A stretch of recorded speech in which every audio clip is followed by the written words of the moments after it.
Naniniwala si Senate President Sherwin Gatchalian na maaaring magdulot ng pangmatagalang paglago sa ekonomiya at paglikha ng trabaho sa bansa ang PAC Silica Project. Ngunit, kailangan muna anyang matugunan ang mga posibleng epekto nito sa kuryente, tubig, kalikasan at pagsunod sa batas.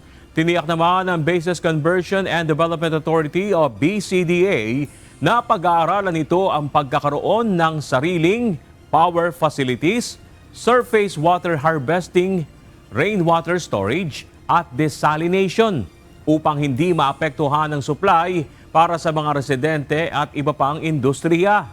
Sa mga susunod na pagdinig, inaasahang ilalatag ang mas detalyadong plano ng proyekto upang matukoy ang mga posibleng panganib at ang nararapat na safeguards sa naturang proyekto. Mr. Chairman, ako personally, sinusuportahan ko itong PAC Silica, pero marami rin po akong kondisyon at caveats. No?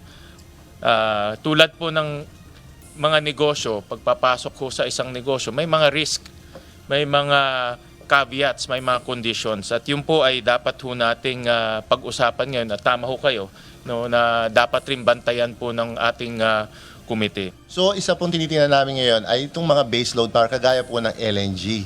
No? So meron na rin pong kasalukuyan po na inaaral ngayon na gagamitin ulit ang Subic papuntang Clark gamit ang SCTEX na papatakbo po ng mga pipeline. No po. So yun po yung tinitingnan din namin. Kasi sila rin po ang gusto nila, reliable power para sa kanila. Okay. Ayaw po nila na kumuha sa general population dahil yun po ay parehong masasapanganib yung power supply ng industries and residential.